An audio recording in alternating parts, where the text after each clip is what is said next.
What's up YouTube? Now I have a very nice video for you today, and it's obviously this one here. This is a Z.s.u.m WW1 fuse, and it is dated 1918 with 2 makers marks, which I'll show in a minute when I dismantle the fuse. But if I just hold it here, you can see that the timer ring does move around very easily, and I'll get that off in a moment and show you on all the timing numbers and what it goes up to. So first we're going to remove the pin from the top here, and you can see still its original pin, very nice condition. So I'll just put that there, and now we'll take the top cap off, and this is made of steel, which is strange because of how good condition it is. And if we just let the camera focus it, there you go. Z.s.u.m, sorry, WM 1918, and then the 2 makers marks there. And if you're wondering, this is a German fuse, and you can see there is a V in there, another makers mark, and the threads are in very good condition, and it's quite unusual since it's got 2 locking pins, so the top cap wouldn't come off.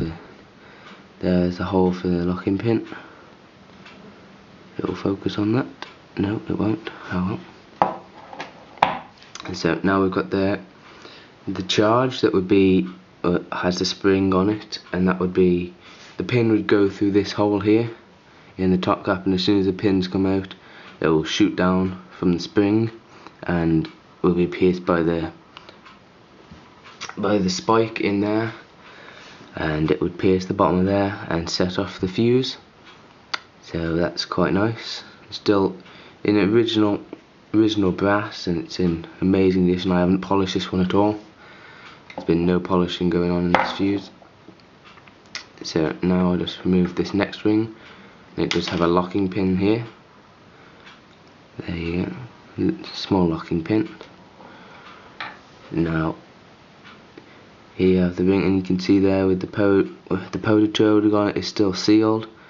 That's because it still has the powder trail in it. But this fuse has been soaked in oil, so that will never go off now. It's completely safe and inert. So you can still see there the little paper seal over that, which is really nice, really good condition. Now we're on to the timer ring, and you can still see it's still got the onion skin washer, goes around here, and of course this one's got the powder trail in it as well. But here you can see it goes from, it was up to 25 seconds and from 7 seconds, so it's a very quick, say it was on here where the cross lines up there, it's very quick to set it to 25 in the 20s instead of going all the way around from, say, 1 like on the British number 80s. And it also has, if I bring it closer, an area here where it sticks so it doesn't overcharge it or slip off there, so it completely locks, if you see that. So that's quite a nice effect on that.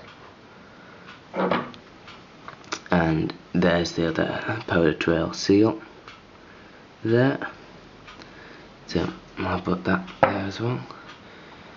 And then I'll show you in there the little spike that would set off the charge, and that probably would unscrew out of there, but I'm not going to try it in case I damage it, because they are quite brittle and they usually break off. And the only reason this one's probably in here is because this fuse has never been used. So, and yeah, you can see the other washer there, and where the powder trail would lead. And also we have what I think is a lot number there, 33. And I'll show you some other makers marks in a second once I unscrew it. Yeah, I'll put that down for a second and show you this. We have 4106 and a H. The H probably be a maker's mark, and I'm not entirely sure what that is. But that hole there is where the powder will go, and the spark would follow down, and then it would set this off in there, and that will be full of powder in there.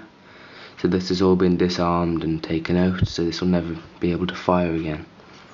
And that there would unscrew, but I'm not going to try it, just in case I damage it. And this would probably unscrew as well. So that's quite nice there. And in the bottom there you can probably see there's 6 holes around the edge and the 7th one in the middle where the spark would go into the shell. And if I just unscrew this, there you go, you can see it better now with the good threads on that. And this will unscrew as well, and I may give it a try later on to try and get that out, but at the moment it's fine. And you can see it's got all sorts of locking pins and holes and the tool marks where the tool would lock on to tighten it up. And if I just show you in there, there's nothing really in there. It's just, well, I don't really know what these are. They're on a lot of the fuses, but I don't see how they work or what they do. But let's put that there. And now in the bottom here we've got these here with the springs. And now it may take me a while to get these out. Here we go, I got it out.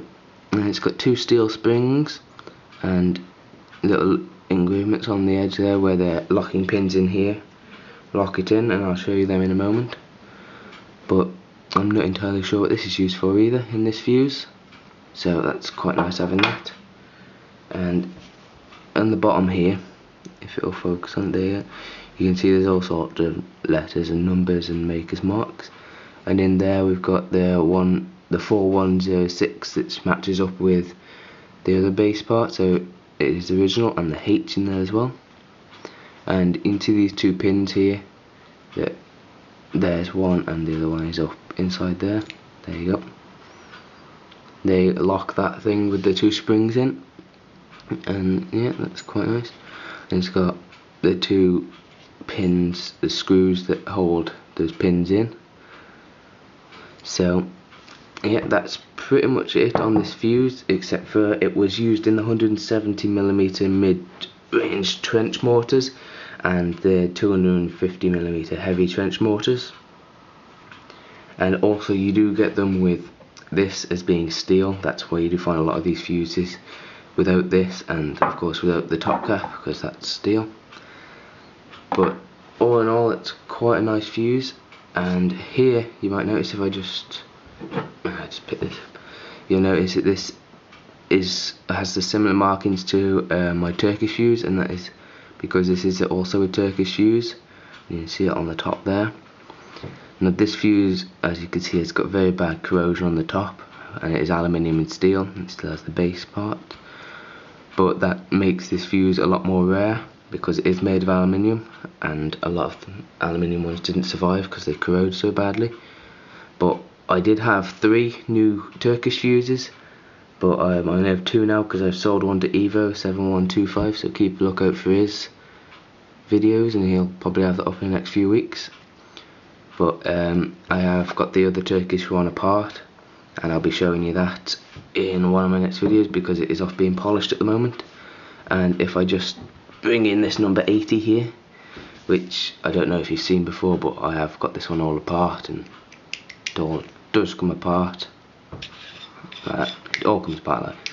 And this one is for sale, this fuse, and if I just put this number 80 here and about another 7 others, I think it's 6 number 85s and number 80 are for sale. So if you would like to buy one, just send me a message, and they will all come apart and be polished up. So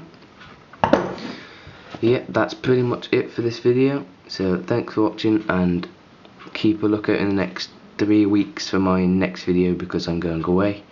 So I'll have a couple videos up in 3 weeks. So